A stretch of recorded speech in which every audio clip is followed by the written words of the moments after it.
Okay, let's start. See, gram molecular mass of a substance we have already studied. There's one more word, average molecular mass.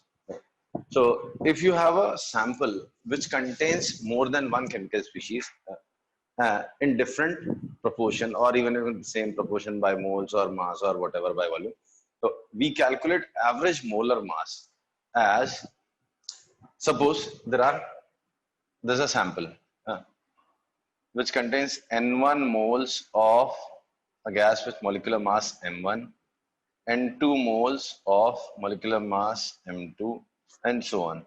So, average molar mass is N1 M1 plus N2 M2 to N1 plus N2 and so on. So this is how we calculate average molar mass, right? So average molar mass is what? If a sample contains more than one chemical species, more than one gas or more than one compound. So how do we calculate average molar mass? N1 moles of a substance with molar mass M1 and 2 moles with molar mass M2 and so on. So this gives the total mass. This is total moles. So total mass by total moles is average molar mass of the sample. For example, the first question. The first question has 5 moles of oxygen. Molar mass of oxygen is 16. 3 moles of carbon dioxide. So molar mass of carbon dioxide, 5 moles of oxygen. Oxygen ka molecular mass is 32. 3 moles of carbon dioxide. So 3 moles of carbon dioxide, that is 3 into 44. 7 moles of nitrogen dioxide. Nitrogen dioxide is 46. So 46 into 7 upon total is 15. Do it. Average molecular mass of this sample. I'd fill the board with all questions. ये देख लेना, 5 moles of oxygen, 3 moles of carbon dioxide and 7 moles of nitrogen dioxide. So you have to calculate average molecular mass. So average molecular mass is, oxygen का 1 मोल हो गया आपका 32 grams, तो 5 का हो गया 5 into 32 प्लस कार्बन डाइऑक्साइड का 1 मोल हो गया 44 ग्राम्स का, तो 3 into 44 plus 7 moles of nitrogen dioxide, तो नाइट्रोजन डाइऑक्साइड का हो गया 46 upon total number of moles 5 plus 3 8 plus 7 15. This is how we calculate average molar mass. Basic maths it is. Average molar mass is for total mass by total moles. So total how many moles? 15 moles. And what is the total mass? 5 into 32 plus 3 into 44 plus 7 into 46. Okay? Calculated. Doubt है तो पूछना.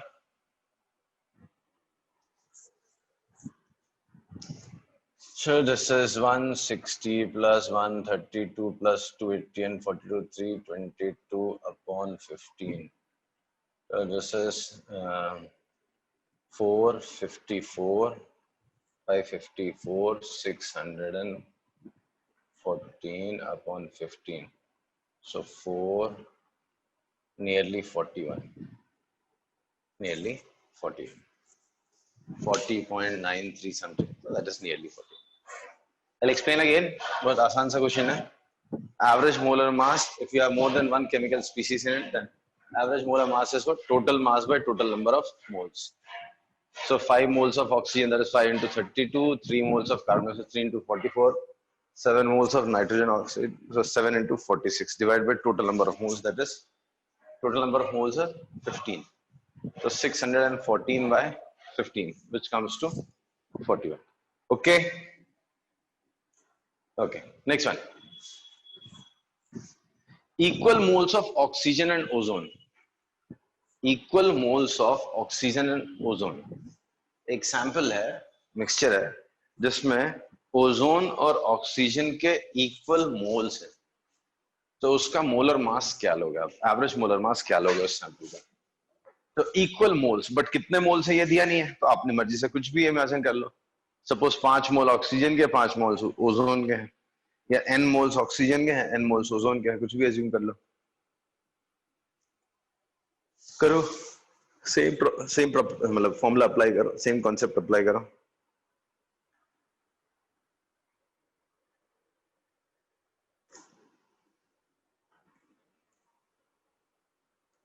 40. 40, 32 plus 40, हाँ 40. So 40 is answer. Let's see how to do that.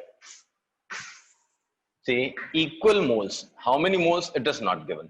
So let us assume there are n moles. So n moles of oxygen है sample में, n moles of oxygen plus n moles of ozone. So n into 32 plus n into 48 upon 2n is your answer. So n common and cancel. This is 80 by 2, 40. So 40 grams is answer. Clear? So 40 grams is answer. Now next is equal mass of oxygen and carbon dioxide. Right? Equal mass of oxygen and carbon dioxide.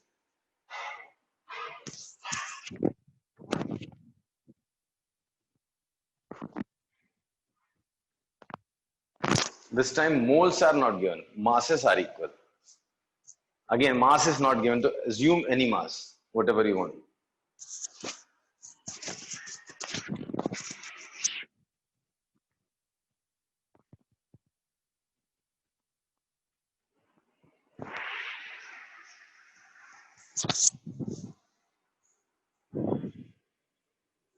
There is a sample which contains oxygen and carbon dioxide.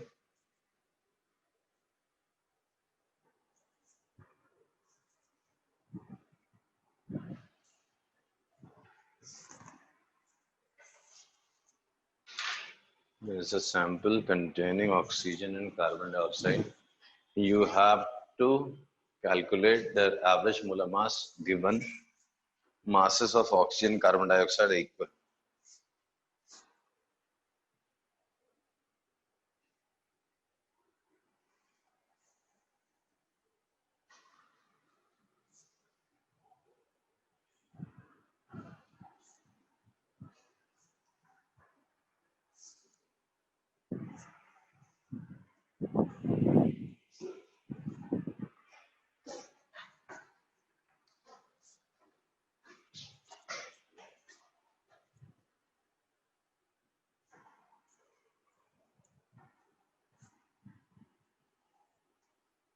Anyone? Aya?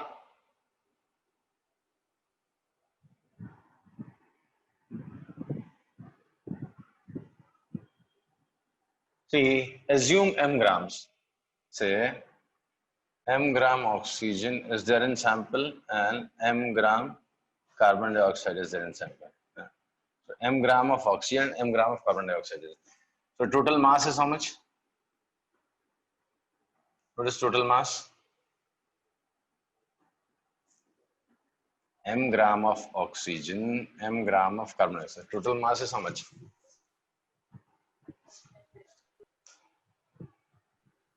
2m. 2m. इतना बोलने के लिए भी सोच रहे यार, कैसा चलेगा? So total mass is 2m, right? Upon total moles. Oxygen के कितने मोल्स हैं? m ग्राम में कितने मोल्स होंगे ऑक्सीजन के? How many moles of oxygen are there in m gram of oxygen? M upon 32. And how many moles of carbon dioxide are there in m gram of this? M by 44. So this gets cancelled. So 2 into 32 into 44 upon 44 plus 32. That's answer.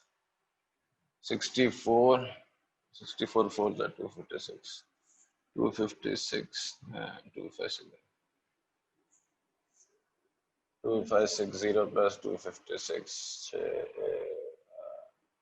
2816. 2816 upon 76. So this nearly comes to 76. Threes are. What's it does in action? 37.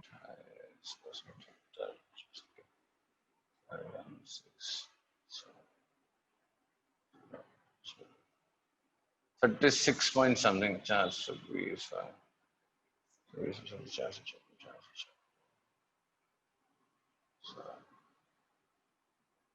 36.8 something is your answer.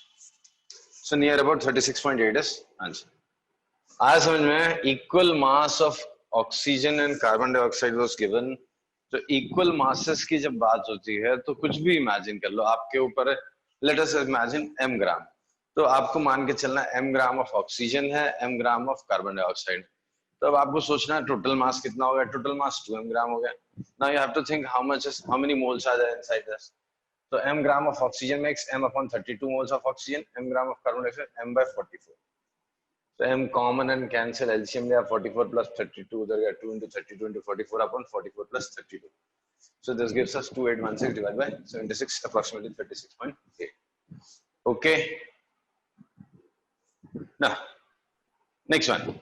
So ये average molar mass का concept है ना? हाँ, average molar mass. एक से ज्यादा gases है sample में, एक से ज्यादा केमिकल स्पीसीज है सैंपल में, आपको ओवरऑल एवरेज मोलर मास निकालना है.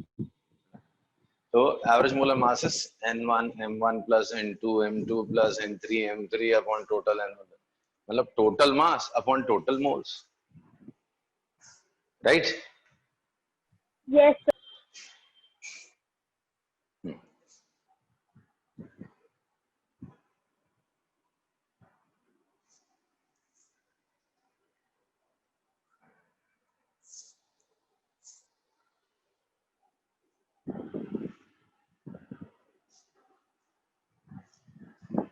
Average molar mass of ozonized oxygen, मतलब you can say sample which contains oxygen as well as ozone. तो ozonized oxygen, so there is some mass of oxygen as well as some mass of ozone in the sample. You have to calculate the percentage of both of them in the sample.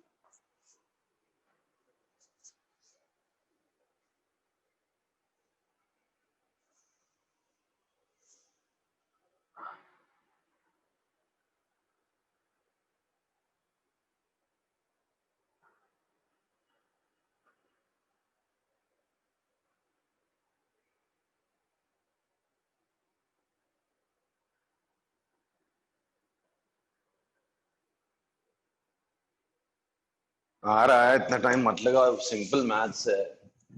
Chemistry तो एक step का ही था उसमें. See sample contains oxygen and ozone, right? Suppose oxygen का p% है, तो what is balance? p% oxygen है, तो बैलेंस कितना बचा?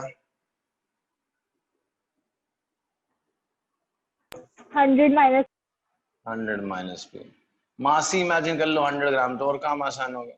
तो इस सैंपल का मोलर मास क्या आना चाहिए? उसको p ग्राम में से 100 माइनस p ग्राम में इमेजिन कर लिया तो p into 32 plus 100 minus p into 48 upon total is 100 is equal to, they have given it's 42. That's your answer. 32. This is 4,800 minus 16p is equal to 4,200. So 16p, p is equal to 600 by 16. So 16, 30, 48. That's it. So 37.5% is oxygen and balance 62.5 is ozone. That's it. समझा?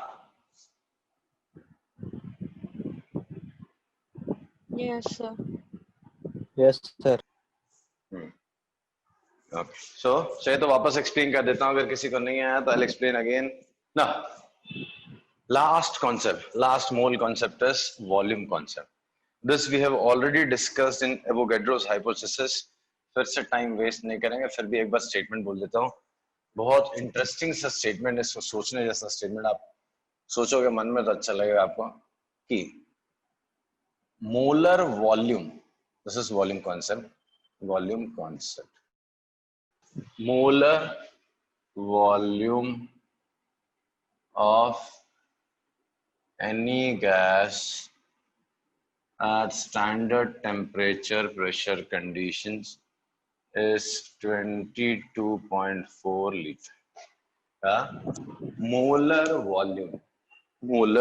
volume of all gases at standard temperature pressure conditions is 22.4 liter. मतलब क्या, 1 mole of oxygen जिसको आप पहले 32 gram of oxygen बोलते थे, उसके भी पहले आप 6.022 into 10⁻23 मॉलिक्यूल्स ऑफ ऑक्सीजन बोलते थे, वो अब मैं बोलूंगा 22.4 litre of oxygen at STP. मैं ये बोलूंगा 1 मोल ऑफ ऑक्सीजन जिसको आपने 32 ग्राम ऑफ ऑक्सीजन कहा था, उसके पहले 6.022 into 10⁻23 मॉलिक्यूल्स ऑफ ऑक्सीजन कहा था, अब मैं उसको बोलूंगा 22.4 litres of oxygen at STP. So 1 mole of oxygen, which we used to say is 32 gram of oxygen or 6.022 into 10⁻23 molecules of oxygen. Now I'll say is 22.4 liter of oxygen at STP. So किसी भी gas का molar volume stands for volume occupied by 1 mole of the substance. So molar volume of any gas, let it be carbon dioxide, ozone, oxygen, whatever gas it is, its volume at standard temperature pressure condition is 22.4 liter. आप बोलो जैसे carbon dioxide, तो 44 gram of carbon dioxide, 44 gram of carbon dioxide कितना volume occupy करेगा? 22.4 litre at STP. अगर आप बोलोगे 22 gram of carbon dioxide, तो वो कितना ऑक्यूपाई करेगा? वो इसका half, 11.2 litre at STP. So this is volume concept, right. तो पहले था नंबर कॉन्सेप्ट, फिर उसके बाद आया मास कॉन्सेप्ट, फिर उसके बाद आया वॉल्यूम कॉन्सेप्ट, राइट. तो all 3 concepts are very important. कभी भी कोई भी सब में कुछ भी लगाते रहना पड़ता है, right. So let's practice few questions on volume concept. इस तरह से ये टॉपिक कंप्लीट हो जाएगा हमारा. चलो, सो बड़े इजी से क्वेश्चन है, प्लीज ट्राई. बहुत आसान है. 6 moles of calculate volume at STP of 6 moles of oxygen. एकदम ओरल क्वेश्चन है. क्या होगा?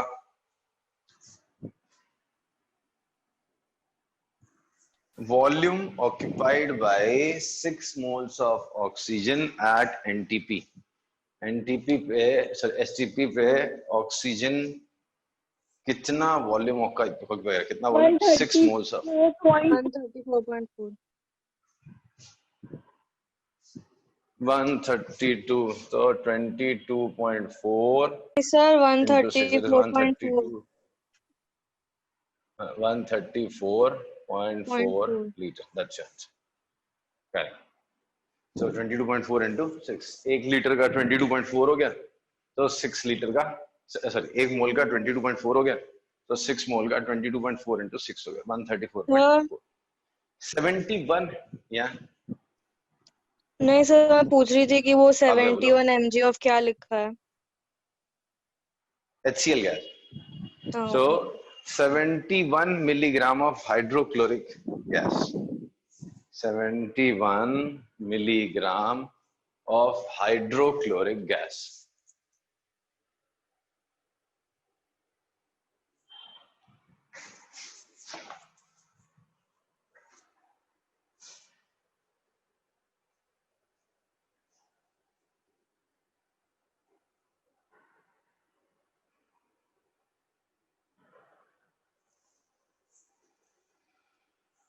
See.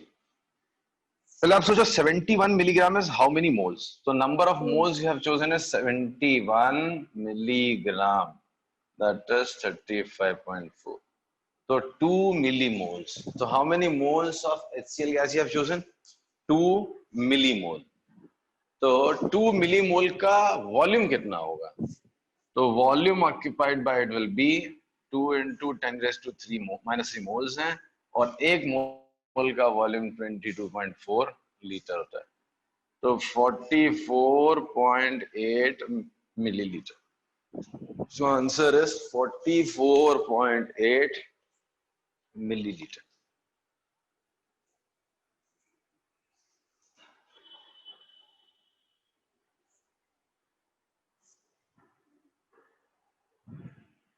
समझा? Yes sir. वापस एक्सप्लेन करूं? समझा sir. 270 gram of ethane gas, 270 gram of ethane gas,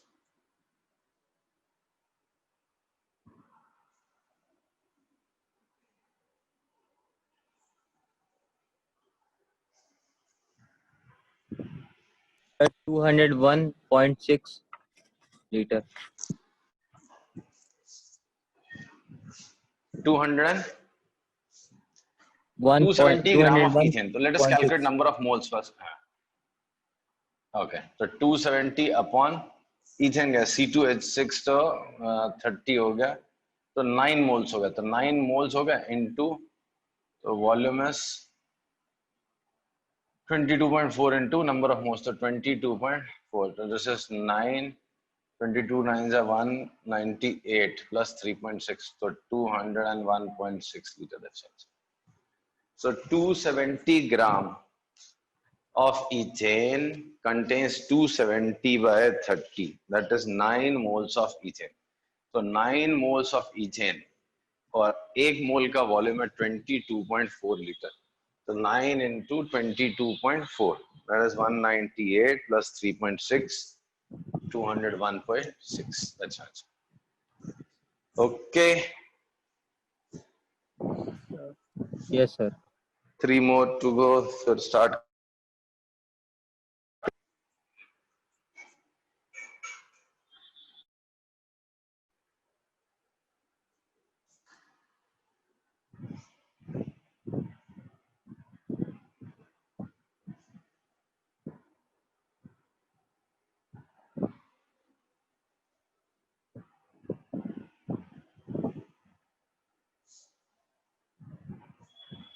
Hmm.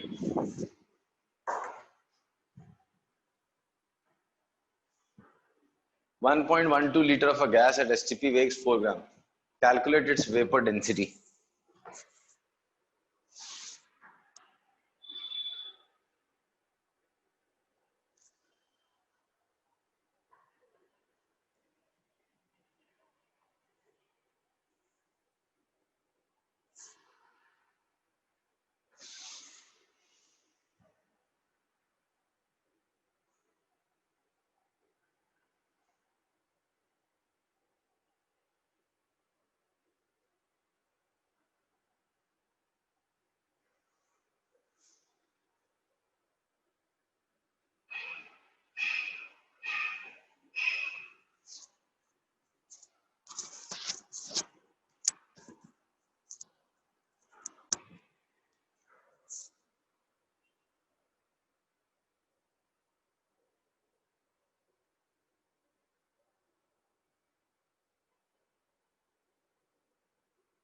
.12 liter of a gas weighs 4 gram.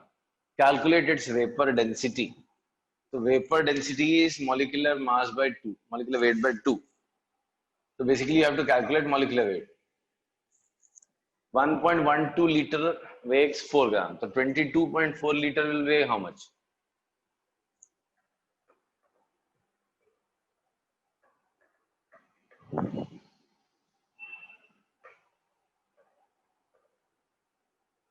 See, 1.12 liter weighs how much? 4 gram. But I'm looking for 22.4 liter. Why? 22.4 liter means 1 mole.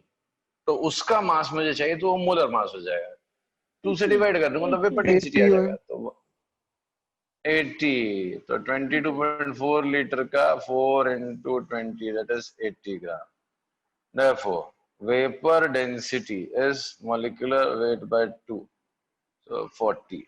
Molecular मास आ गया 80 ग्राम, एक बार उससे शुरुआत divide कर दो, समझाइए। Vapour density आ गया, that's it.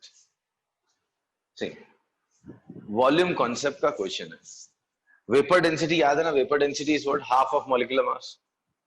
Vapour density is half of molecular mass. Avogadro's hypothesis sir में हमने पढ़ा था, vapour vapour density is, density वाला कॉन्सेप्ट नहीं हाँ समझा था। ओके, आज फिर आगे का टॉपिक नहीं कर पाऊंगा। ये देखो, वेपर डेंसिटी किसको बोलते हैं? जैसे लिक्विड का रिलेटिव डेंसिटी क्या होता है? डेंसिटी ऑफ सब्सटेंस, जो भी लिक्विड है सॉलिड है, divide by density of water. अब गैसेस तो वाटर के रिस्पेक्ट में बहुत कम डेंसिटी होती है, तो वो अच्छा नहीं लगेगा अगर मैं गैसेस की डेंसिटी वाटर के रिस्पेक्ट में कंपेयर करूं। तो गैसेस की डेंसिटी हाइड्रोजन के रिस्पेक्ट में हम लोग क्या करते हैं, कंपेयर करते हैं। तो mass of some volume of gas by mass of same volume of hydrogen। ठीक। अब equal volume of any gas to all gases contain same number of molecules, तो समझो mass of n molecules of gas by mass of n molecules of hydrogen। भाई n को तो मैं na भी कर सकता हूँ, उसमें कोई दिक्कत तो नहीं है, सम नंबर ऑफ मॉलिक्यूल्स, तो वो कुछ भी हो सकता है। अब मास ऑफ सम मॉलिक्यूल्स मतलब na मॉलिक्यूल्स कर दो तो मोलर मास हो गया, मोलिकुलर मास ऑफ गैस, और ये मोलिकुलर मास ऑफ हाइड्रोजन वो तो 2 होता है, तो vapour density is nothing but molecular mass by 2। नहीं समझा? सर वापस एक बार repeat। ओके ओके, कोई टेंशन नहीं, आएगा समझ में।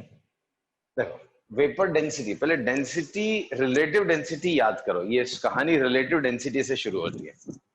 सॉलिड्स में जैसे स्टील है, स्टील का रिलेटिव डेंसिटी कितना होता है? तो स्टील का डेंसिटी होता है 8000 और वाटर का डेंसिटी होता है 1000, तो मैं बोलता हूं 8। ये क्या है? स्पेसिफिक ग्रेविटी और रिलेटिव डेंसिटी ऑफ स्टील। ठीक है, अब ये है कि गैसेस का रिलेटिव डेंसिटी कैसे निकालें? Shall I compare it with water? No, water के कंपैरिजन में बहुत हल्की होती है गैसेस, तो वो बहुत इलॉजिकल हो जाएगा, राइट। कहाँ वन एवरेज जो डेंसिटी है वो 1.3 kg पर मीटर क्यूब है गैसेस का, और कहाँ 1000 kg पर मीटर क्यूब, तो वो बड़ा हल्की गैसेस है वाटर कंपैरिजन में, तो इलॉजिकल होगा।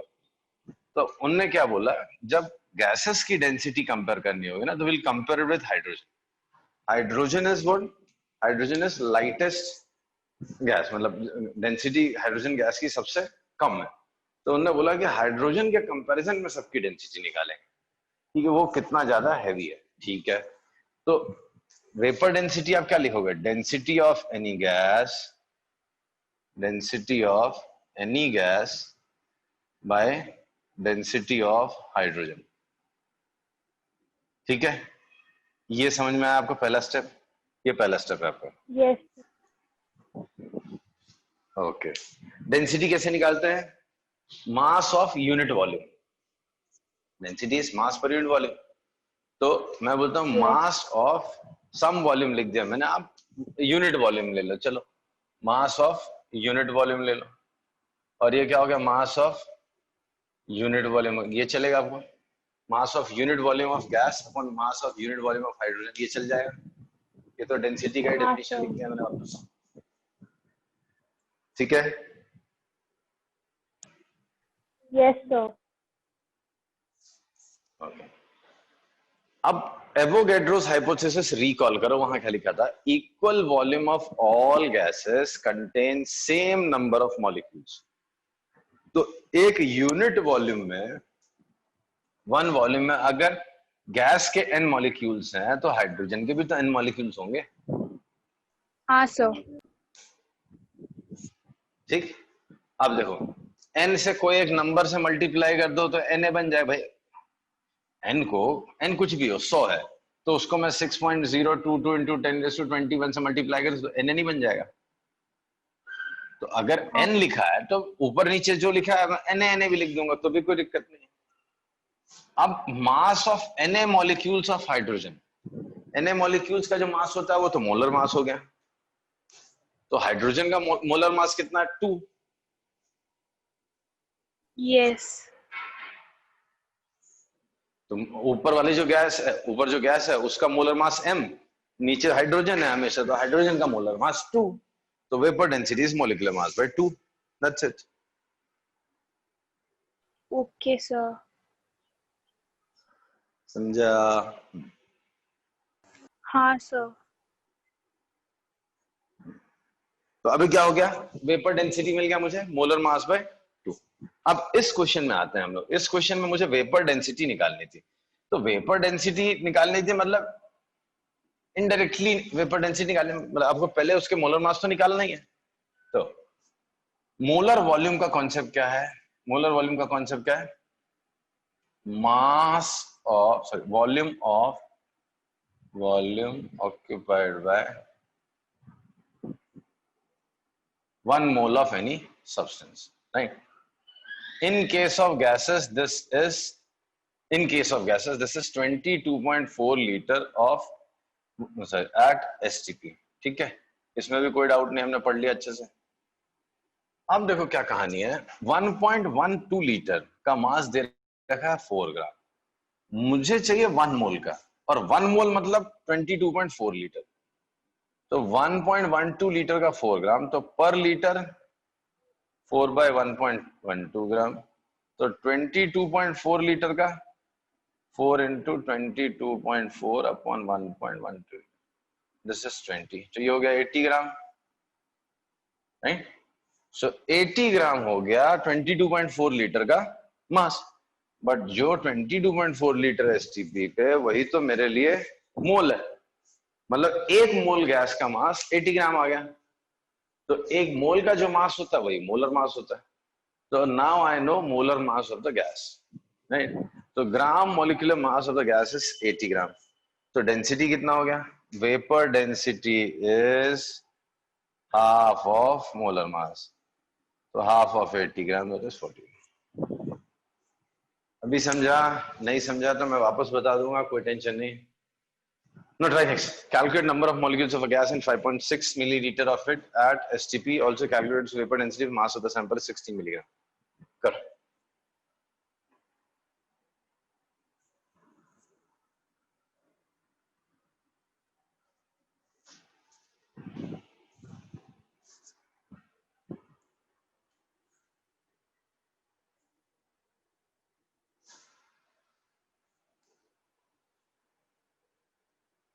So calculate number of molecules of a gas in 5.6 milliliter of it at STP. Also calculate vapor density of N if mass of sample be 16 milligram.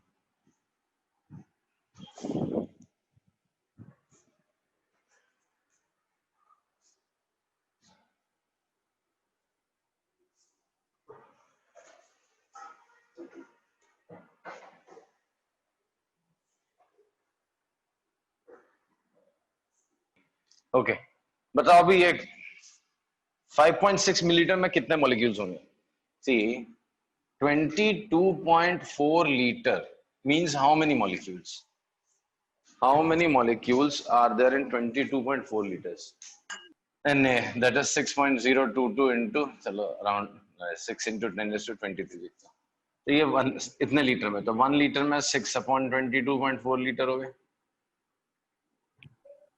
1 litre में 6/22.4 into 10⁻23 हो गए। तो 5.6 millilitre मतलब 5.6 into 10⁻³ litre. इसमें कितने होंगे? 6 into 5.6 into 10⁻³ into 10⁻23 22.4 ये होगा। या सर मुझे वो पहले वाला बोलो हिसाब ना। नहीं बैठा, मतलब वो 22.4 लीटर का 6 इंटू 10 इंटू 23 कैसे हुआ, मतलब समझ में नहीं आया मुझे।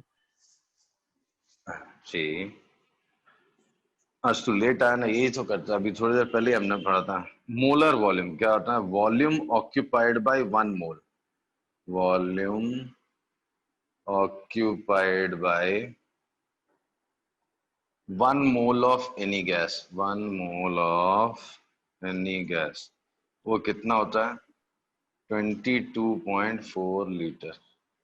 अगर किसी गैस की बात हो रही है स्टैंडर्ड टेम्परेचर प्रेशर कंडीशन पे, तो उसका वॉल्यूम 22.4 लीटर ही होना है। दैट्स व्हाट 1 मोल किसी भी गैस का, जैसे पहले हमने पढ़ा था 1 मोल किसी का भी क्या होता है? 1 mole of something is gram molecular mass of that thing, और इतने मॉलिक्यूल्स ऑफ दैट थिंग, और new definition is 22.4 litre of that gas. ये सिर्फ गैस के लिए, बाकी तीनों सबके लिए। समझा? अभी भी नहीं समझा? हाँ सर समझा, अब समझा। हाँ, तो 1 मोल मतलब 22.4 लीटर, और 1 मोल में मॉलिक्यूल्स कितने आते हैं? 6 × 10⁻23।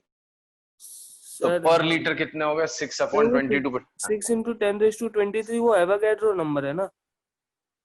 हाँ, एवोगैड्रोस नंबर है ना। हाँ, 6.02 × 10⁻23। बदल के रखे थे तो इसलिए 1 मुझे लीटर का कितना हो गया? ओके, तो 6/22.4। अभी 5.6 मिलीलीटर है, तो मिलीलीटर मतलब 5.6 × 10⁻³ लीटर होगा। तो 6 × 5.6 × 10⁻22 ये 4 टाइम्स हो गया। 6/4 1.5 हो गया, ये 10⁻20 हो गया। तो 1.5 × 10⁻20 मॉलिक्यूल्स आर देयर। समझा? Yes, sir. हाँ sir. Okay. Next part of the same question. Also calculate its vapor density if mass of the sample be 16 milligram. मास है सैंपल का 16 मिलीग्राम, तो उस हिसाब से आपको वेपर डेंसिटी निकालनी है। तो पहले मॉलिक्यूलर मास निकाल लो। Mass of this much is this, so mass of 1 mole निकालना, तो मॉलिक्यूलर मास हो जाएगा।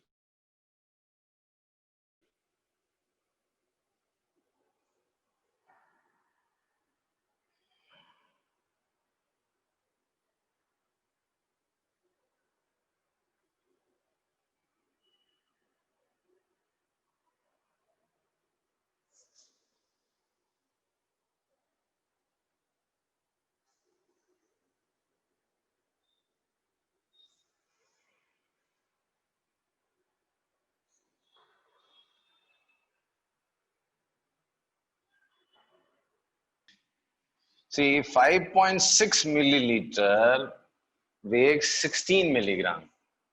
5.6 milligram weighs 16 milligram.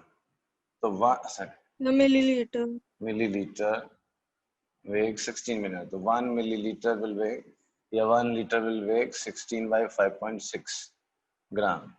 So 22.4 liter will weigh how much? 16 upon 5.6. Just unitary methods.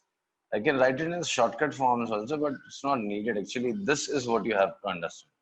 64 gram. So molecular mass is 64 gram. So what is vapor density? Gram molecular mass is 64. So vapor density M by 64 2. upon 2, that is 32. 32 समझो। चलो last question करो।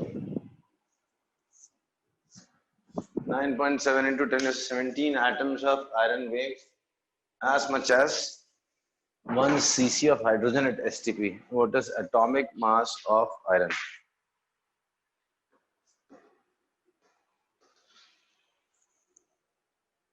That is 9.7 into 10⁻17. The atoms of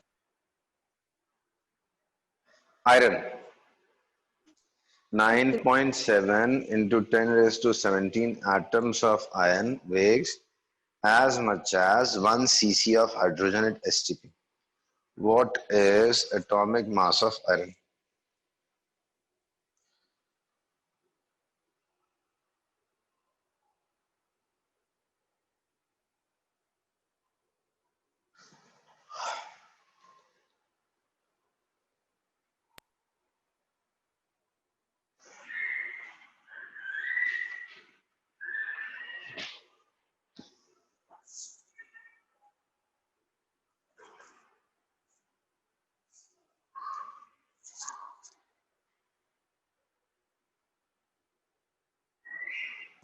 So what is mass of 1 cc of hydrogen?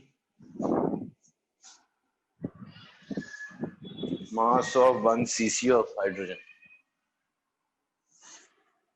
अच्छा 22.4 litre of hydrogen का मास कितना है? 22.4 liter, 2 gram. So 1 liter is 2 by 22.4. 1 cc मतलब कितना होता है? 10 raised to minus 3. 10 raised to minus 3. तो 2 into 10 raised to minus 3 upon 22.4. So 1 cc of hydrogen weighs 2 into 10 raised to minus 3 upon 22.4 gram. अब क्या लिखा हुआ है? इतने, therefore mass of 9.7 into 10 raised to 17 atoms is 2 into 10 raised to minus 3 upon 22. But I'm looking for atomic mass, that means which will contain 6 into 10 raised to 23. Therefore atomic mass is 2 into 10 raised to minus 3 upon 22.4. 9.7 into 10 raised to 17 into 6 into 10 raised to 23. That's it. So this is 6, 3, 10 raised to 3. Now this is, let's calculate, this is 11.2. This is 6 upon 3 upon 5.6 into 9.7.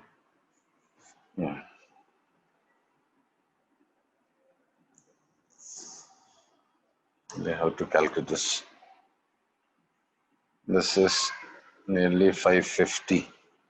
So 55, nearly 55. So 3 by 55, so 300, 3,000 by 55. So 55 5s are 275, 25, 250. 250 is, थोड़ा सा calculation में कहीं आ रहा है, 55 से 55 आ रहा है. एक बार चेक कर लेना एग्जैक्ट कैलकुलेटर से. It should be near about 56 grams, right? तो 56 ग्राम के आसपास होना चाहिए. Okay. So calculate कर लेना, exact calculation check कर लेना. It should be near about 56 gram, as atomic mass of iron is 56 gram, right? हाँ, बाकी rough estimate निकाल लो, 55 के आसपास है. ठीक है, I'll stop here. Next class में थोड़ा revise करके रखा करो, सोच के रखो. बहुत easy question से बहुत time लगा दिया आज भी. Anyways, कल करते हैं, next class में करते हैं.